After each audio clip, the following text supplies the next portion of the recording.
अस्सलाम वालेकुम students. Operating system की वीडियो लेक्चर सीरीज में आज हम बात करने के लिए जा रहे हैं स्पूलिंग पे कि स्पूलिंग क्या चीज़ है और ये किस तरह से जो है वो पिछला जो ड्रॉबैक था बैच प्रोसेसिंग का उसे किस तरह से ओवरकम करती है। तो स्पूलिंग बेसिकली एक रेवोल्यूशन था ऑपरेटिंग सिस्टम के अंदर। रेवोल्यूशन हम उसे इस तरह से कह सकते हैं कि इसने सीपीयू की स्पीड को बहुत ज़्यादा बेहतर किया।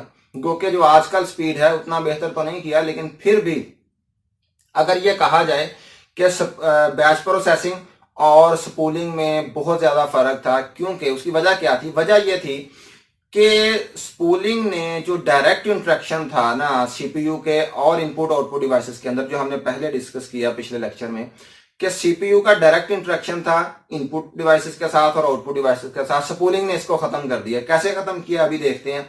तो थोड़ा सा उसका मैं आपको बता देता हूं कि इनपुट डिवाइसेस के साथ और आउटपुट डिवाइसेस के साथ मैंने कहा कि इंटरेक्शन जो है वो खत्म हो गया। तो उसका फायदा नुकसान क्या था? नुकसान ये था कि इनपुट डिवाइसेस बहुत ज्यादा स्लो थी, इनपुट डिवाइसेस मैकेनिकल थी, आउटपुट डिवाइसेस क्या थी? वो भी मैकेनिकल थी। अब सीपीयू तब तक बाउंड रहता था जब तक इनपुट डिवाइस जो है वो कंप्लीट इनपुट नहीं दे देती। अब input device for example serially जो है वो ट्रांसफर करती थी सीपीयू के पास। अब सीपीयू के पास ना तो वो पूरी की पूरी इनपुट पहुंचे और ना ही सीपीयू का काम खत्म हो। ऐसे ही आउटपुट डिवाइसेस की एग्जांपल थी कि output device for example let's assume कि हमारे पास प्रिंटर है। अब सीपीयू ने वो सारे की सारा आउटपुट जो है वो किसे प्रोवाइड करनी है? आउटपुट डिवाइस को, प्रिंटर को। अब सीपीयू तब तक फंसा हुआ है जब तक सीपीयू प्रिंटर जो है वो सारे के सारे पेजेस जो है वो प्रिंट नहीं कर लेता और आउटपुट खत्म नहीं हो जाती, तब तक सीपीयू बाउंड है। अब इसे हमने खत्म किया है किसके जरिए से? स्पूलिंग के जरिए से। स्पूलिंग को अभी हम देखते हैं कि क्या चीज है। Spooling came to eliminate direct interaction with the CPU, यानी कि स्पूलिंग ने इनपुट आउटपुट डिवाइसेस और सीपीयू को सेपरेट कर दिया, दोनों अलग कर दिए। Spooling stand for simultaneous peripheral operation online. अब हम इसके ऑपरेशन की तरफ आते हैं कि भाई ऑपरेशन ये करता है, किस तरह से स्पूलिंग जो है वो काम करती है। स्पूलिंग में सबसे पहले ये वही स्ट्रक्चर है जो हमारा बैच प्रोसेसिंग में था कि ये सीपीयू है, ये मेन मेमोरी। अब मेन मेमोरी के अंदर क्या होता था? डेफिनेटली ऑपरेटिंग सिस्टम था और यूजर प्रोग्राम्स होते थे। अब मेन मेमोरी जो है हमारी, मेन मेमोरी, ये आपने थोड़ा सा इन लाइनों पे गौर करना है कि ये लाइन जो है ये न्यू जो है ना हमारे पास इंडक्शन अब हुई है यहाँ पे किस चीज की? सेकेंडरी मेमोरी की। सेकेंडरी मेमोरी की सूरत में, हार्ड डिस्क की सूरत में अब सेकेंडरी मेमोरी हमारे पास आ चुकी है। सेकेंडरी मेमोरी जो है इसमें ये एरो नीचे जा रहा है, मेन मेमोरी से सेकेंडरी मेमोरी तक जा रहा है। ये वाला एरो क्या है? सेकेंडरी मेमोरी से मेन मेमोरी में जा रहा है। अब ये वाली लाइन इनपुट डिवाइस है, ये इनपुट डिवाइस है हमारे पास। इनपुट डिवाइस से ये लाइन आ रही है कहां तक? हार्ड डिस्क तक। लेकिन ये रास्ते में जाती हुई आप देखेंगे यहाँ पे ये पहले किसके पास आई? मेन मेमोरी के पास, फिर इसके अंदर आ रही है। इसी तरह से ये जो हार्ड डिस्क है, सेकेंडरी मेमोरी है, इससे आउटपुट के पास जा रही है, लेकिन पहले किसके पास आ रही है? मेन मेमोरी के अंदर, फिर उसके बाद आउटपुट डिवाइस के पास जा रही है। तो इन लाइनों को आप थोड़ा सा गौर से समझें, ये बहुत आसान है, आपको भी समझ आ जाएगी स्पूलिंग क्या चीज है। अब सीपीयू का इंटरेक्शन खत्म हो गया, इनपुट आउटपुट डिवाइस के साथ कोई ताल्लुक नहीं है। डायरेक्टली सीपीयू किसके साथ इंटरेक्ट कर रहा है? ये मेन मेमोरी है, इसके साथ। अब सीपीयू मेन मेमोरी से डाटा को ले रहा है या डाटा दे रहा है यहाँ पे। अब मेन मेमोरी जो है ये कहाँ? इनपुट डिवाइस ने फॉर एग्जांपल इनपुट देनी है तो किसे देती है? मेन मेमोरी को देती है। वो यहाँ पे आ गया मेन मेमोरी के अंदर। मेन मेमोरी स्टोर से अपने पास लेके मेन मेमोरी स्टोर करवा देती है हार्ड डिस्क के साथ, हार्ड डिस्क के पास।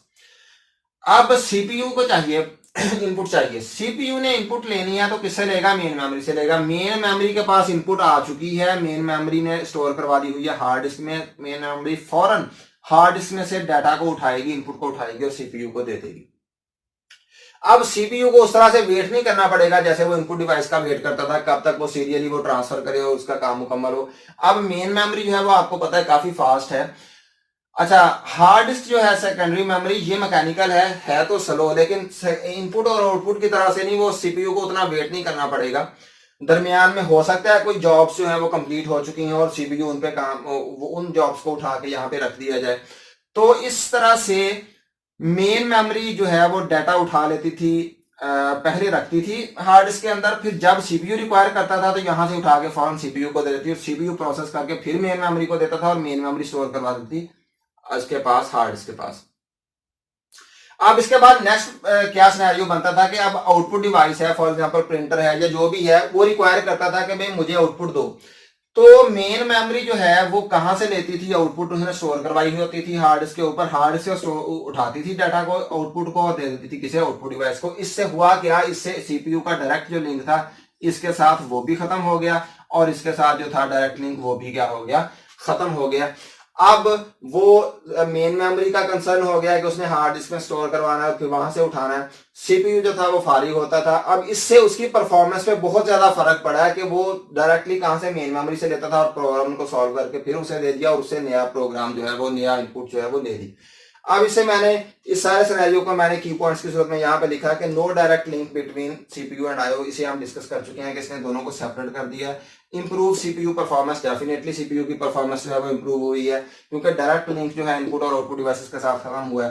But it was uniprogramming. तो ये एक जो अभी तक बॉटलनेक है हमारे पास, ये वाली यूनि प्रोग्रामिंग वाली। यूनि प्रोग्रामिंग क्या चीज है ये मैं आपको बता देता हूँ। जैसे आजकल है कि हमारे पास जो मेमोरी है उसके अंदर काफी सारी जो है वो प्रोसेसेस जमा हुए होते हैं कि एक प्रोसेस पे काम शुरू किया अगर सीपीयू ने, अगर उसे दरमियान में उस प्रोसेस को कहीं इनपुट की जरूरत पड़ गई है तो वो इनपुट लेने चला गया, इस असना में सीपीयू ने अगले प्रोसेस पे काम शुरू कर लेना, उसने वेट नहीं करना। अब ये यहाँ पे ये इस तरह से नहीं था। यहाँ पे क्या था कि ये हमारे पास मेन मेमोरी है, यहाँ से उसने एक प्रोसेस को उठाया, यहाँ पे रख लिया, इस जगह पे रखा हुआ है। अब सीपीयू तब तक उसे प्रोसेस करता रहेगा जब तक कि वो कंप्लीट नहीं हो जाता वो वाला प्रोसेस। अब इसे दरमियान में आईओ की जरूरत अगर पड़ती है तो फिर सीपीयू वेट करना पड़ेगा सीपीयू को कि अच्छा ये चलो ये आ गया हुआ है, अब ये ले आए इनपुट आउटपुट्स के जो भी इसे चाहिए वो ले आए और मैं इसे प्रोसेस करूं। तब तक ये मेमोरी में रिजाइड रहेगा जब तक कि ये कंप्लीट नहीं हो जाता। जब ये कंप्लीट हुआ इसे उठा के यहाँ पे रखेगा और यहाँ से नया प्रोग्राम उठाएगा।